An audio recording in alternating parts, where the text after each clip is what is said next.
e multinacionais para fornecer consultoria de diversidade sob medida. Isso inclui aconselhar as organizações sobre sua estratégia de diversidade, realizar auditorias de diversidade e projetar e ministrar workshops de diversidade sob medida. Além disso, seu trabalho também envolve aconselhamento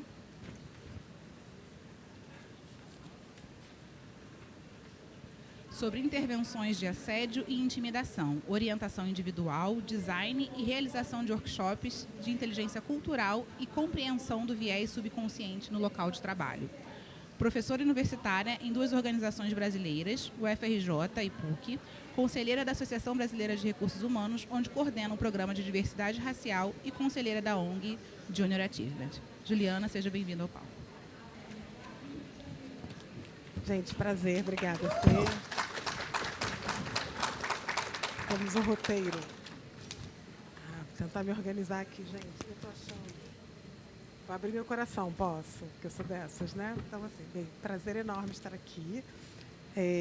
Não sei se temos pessoas de baixa visão, mas eu quero me descrever. Eu sou uma mulher negra, eu estou com vestido colorido, tenho cinto vermelho, estou de batom vermelho. Achei que tivesse de óculos, mas agora descobri que estou sem óculos. Estou toda enrolada com esse fone, mas vai dar tudo certo. Temos aqui um intérprete de Libras nos apoiando. Eu precisava saber o seu nome. Edécio, que está aqui nos ajudando hoje, nos apoiando. Se tivermos alguma pessoa com alguma dificuldade de audição, peço que sente à frente para que consiga ver a tradução em Libras. Bem, a gente vai falar um pouco sobre jornada ISD e para a gente poder começar, assim que eu conseguir me entender com esse fone, a gente vai começar, vai dar tudo certo. Eu quero chamar a Elisângela Almeida e eu preciso ler a mini bio dela. Bem, primeiro eu preciso chamar a Elisângela e dizer que a Elisângela é cofundadora do programa Conselheira 101, que é um programa que forma mulheres negras para conselhos de administração. Ela é CFO, com mais de 20 anos de atuação em diversas indústrias e mercados, com uma abordagem estratégica voltada para a transformação e desenvolvimento de equipes. Elisângela trabalhou na França, na Malásia, vem com uma jornada internacional muito interessante. Nesse momento, vem articulando uma jornada internacional para nós, Conselheira 101. Elisângela, prazer enorme. Por favor, venha se juntar a nossa mesa aqui de SD. Vamos continuar aqui para a gente chamar todos os convidados. Eu preciso ler a mini bio. Agora eu queria chamar a Carolina Pimentel. Carolina é fundadora e CEO da Geração Social, que é uma empresa especializada em início de jornada ISD, que é também uma empresa integrante do ecossistema Great People e parceira oficial do Great Place to Work. É formada em Direito, especialista em gestão ambiental e economia sustentável, em gestão social, em gestão empresarial e ISD avançado. Carolina, por favor, junte-se a nós.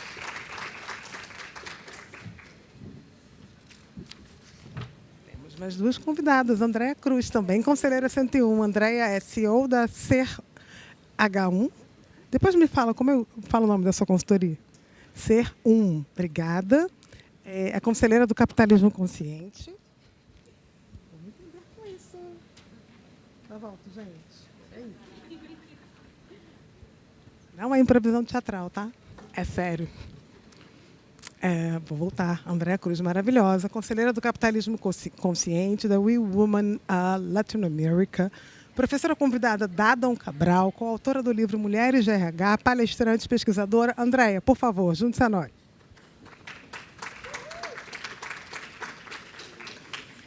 Carolina Miller, para a gente aqui começar a nossa mesa. Carolina tem MBA em Gestão Empresarial pela FGV, formou-se em Administração lá no Rio Grande do Sul. É autora de várias publicações e mediações de eventos em voluntariado empresarial corporativo e é supervisora da Secretaria Executiva do CBVE, Conselho Brasileiro de Voluntariado Empresarial. Por favor, Carolina, junte-se a nós. A gente começar a nossa conversa. Acho que vamos sentar aqui no meio. Prazer novamente estar com vocês aqui. A gente tem uma conversa hoje sobre um acrônimo que anda sendo muito falado por aí, que é o tal do ISD. Acho que estamos no Brasil e acho que temos pessoas majoritariamente que falam português aqui, então a gente vai usar esse acrônimo em língua portuguesa. Esse acrônimo vem sendo utilizado a partir de 2020 com muita força E ele tem uma relação direta com a estratégia das empresas em 3 dimensões: dimensão ambiental, dimensão social e dimensão de governança. Então, a nossa conversa hoje com as nossas 4 convidadas é entender de que forma as empresas têm avançado nessa pauta, quais são os desafios do RH e de que maneira a gente pode trazer aqui para vocês, a gente fazer uma grande roda de conversa para pensar em boas práticas em ESG nas organizações. Então, vou começar aqui a conversa. Vocês vão ver que eu vou ler esse roteiro, mas vou sair muito desse roteiro. Para começar essa conversa, é isso, né, gente? É Jucaiser. Quem me conhece sabe que é assim mesmo. Queria chamar primeiro Elisângela para falar um pouquinho sobre risco. Elisângela, que já foi CFO durante 20 anos, imagino que a questão do risco do negócio, da questão de reputação, seja uma coisa que perpasse aí o seu trabalho.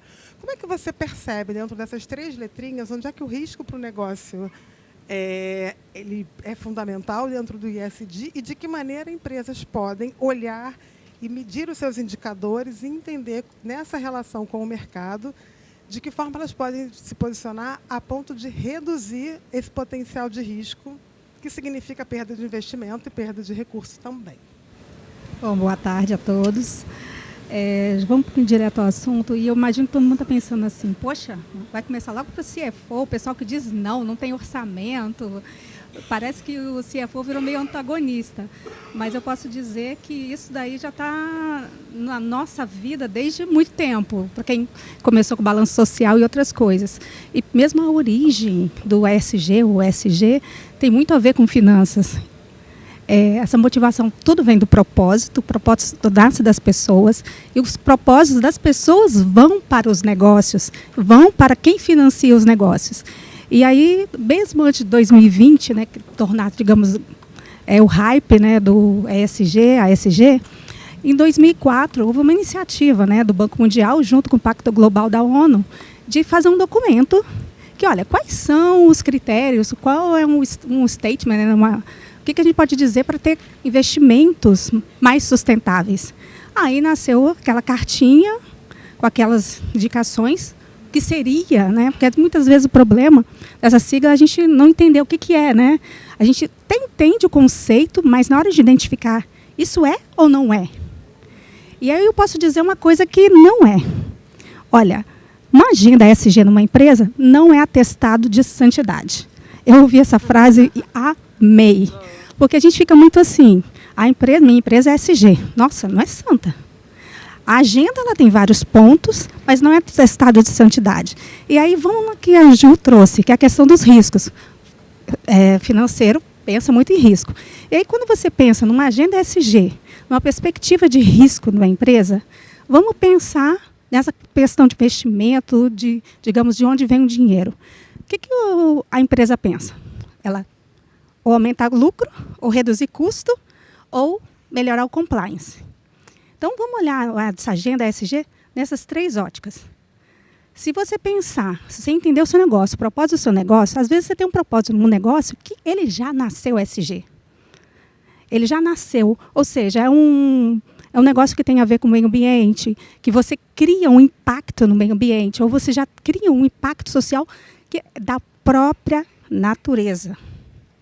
Ou não é um negócio ESG, e você cria uma agenda para, digamos, se adaptar a essa agenda, numa agenda social, ou seja, todos os pontos. Lembrando, não é um atestado de santidade, mas quais pontos eu posso, na minha empresa, implementar. Porque talvez você está num ramo de negócio que não dá. Por exemplo, você está numa mineração, em alguns aspectos, vai ter um impacto, mas dentro dos riscos que o meu negócio tem dentro dessa agenda, é você mapear esses riscos e fazer. O que eu vou fazer? O meu objetivo aí é melhorar o compliance, evitar com que essa empresa ela cause algum dano.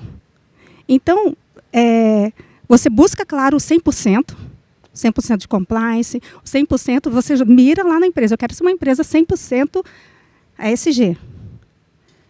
Mas, nesse mapeamento de risco, você tem que olhar o que é material. Talvez, vamos dar um exemplo aqui.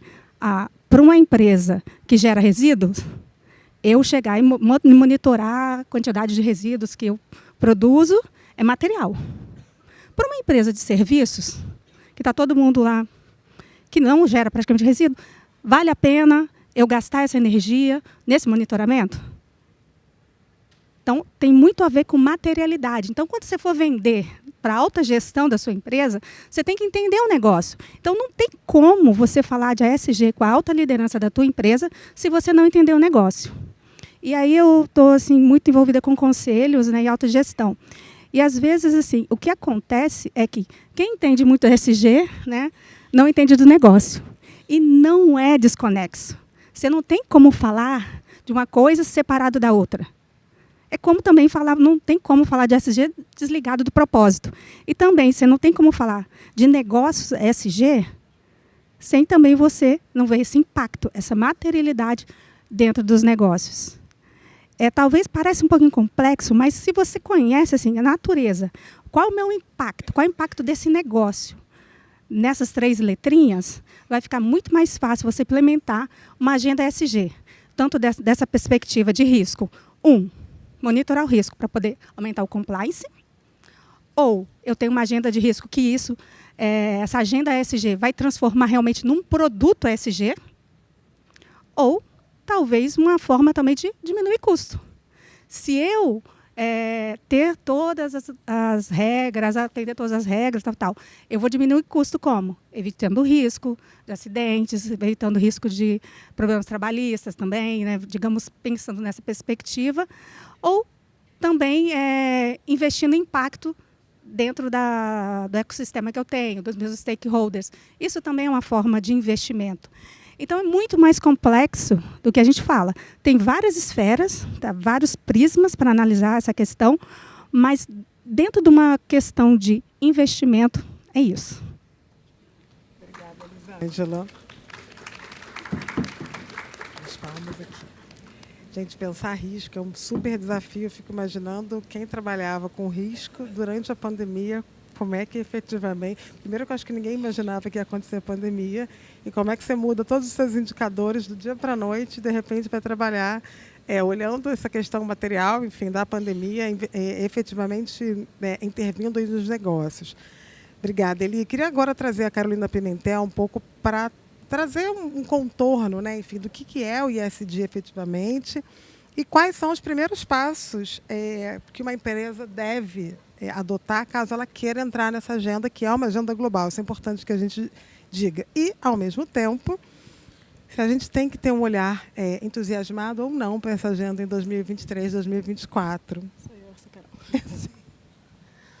Bom, quando a gente fala de ESG, a Elisângela já trouxe para a gente aqui um overview, né, um pouco falando do Who Cares Wins, que foi quando o Pacto Global chamou as instituições financeiras para a gente ver como a gente poderia tornar o mercado, né, financeiro mais resiliente, mas também ter essa visão de avaliação de empresas, o que elas precisam, né, ter para poderem ser mais sustentáveis, elas serem mais longevas também. Então, quando a gente está falando de ESG, a gente está falando de, como ela comentou, temas relevantes, que a gente chama de materialidade. Então, o que se eu fizer vai gerar valor para as partes com que eu me relaciono, com o meu cliente, com o meu colaborador, com o meu fornecedor, e vai gerar valor para o negócio também. A gente está falando de saber qual que é a nossa performance nesses quesitos. Então, dentro do ambiental, do social, da governança, o que se eu fizer vai ser estratégico para o meu negócio, vai ser estratégico para a sociedade e vai ajudar a gente a gerar valor. E a gente está falando também dessa questão da longevidade dos negócios. Então, o ESG está muito atrelado a uma questão de governança, governança das questões ambientais, sociais e corporativas. Então, de um modo assim, resumido, o ESG é isso, é a garantia da sustentabilidade, da longevidade dos negócios. E como a gente inicia isso? Eu queria até comentar com vocês que o RH ele tem sido um grande protagonista na questão do ESG. A empresa que eu trabalho, a gente é especialista em início de jornada e mais de 85% de quem procura a gente é o RH. Eles sempre falam, Carol, eu não sei por onde começar. Foi um diretor que pediu aqui da empresa, o conselho está querendo trabalhar com isso. E quais são os primeiros passos? E aí é isso que eu queria trazer para vocês. Então, um primeiro passo é a gente entender o Pacto Global, os princípios do Pacto, os Objetivos de Desenvolvimento Sustentável. O Pacto Global, quem trouxe no ESG? Então, ele tem um monte de movimentos que ajudam vocês a entenderem como vocês podem ser efetivos na agenda. e tem uma noção do contexto maior. Então, quais são os desafios que a nossa sociedade tem hoje? Depois que a gente entende, né, esse contexto maior, nosso contexto setorial, a gente fazer um diagnóstico. Então, onde a empresa está hoje? Tem vários diagnósticos disponíveis no mercado. Então, tem a avaliação de impacto B, tem o EcoVadis, tem o simulado da Bolsa, do ISB3, tem o Ethos também, que traz alguns indicadores. Então, a empresa ela consegue saber, então como que eu estou em governança, em colaboradores, em clientes, fornecedores, comunidade, como que eu estou trabalhando de um modo geral esses temas? O que eu já estou gerenciando nesses assuntos? O que eu já tenho indicador? Depois de ter essa noção maior desse contexto global, do contexto setorial, a empresa ela ouvir as partes interessadas. Então, o que é importante para quem trabalha na minha empresa, para quem compra de mim, para quem investe na minha empresa, para a gente conseguir ter, que nem a Elisângela falou, a materialidade, os temas que são relevantes para o negócio. Inclusive, para quem já está buscando assim, alguns indicadores, eu recomendo a SASB,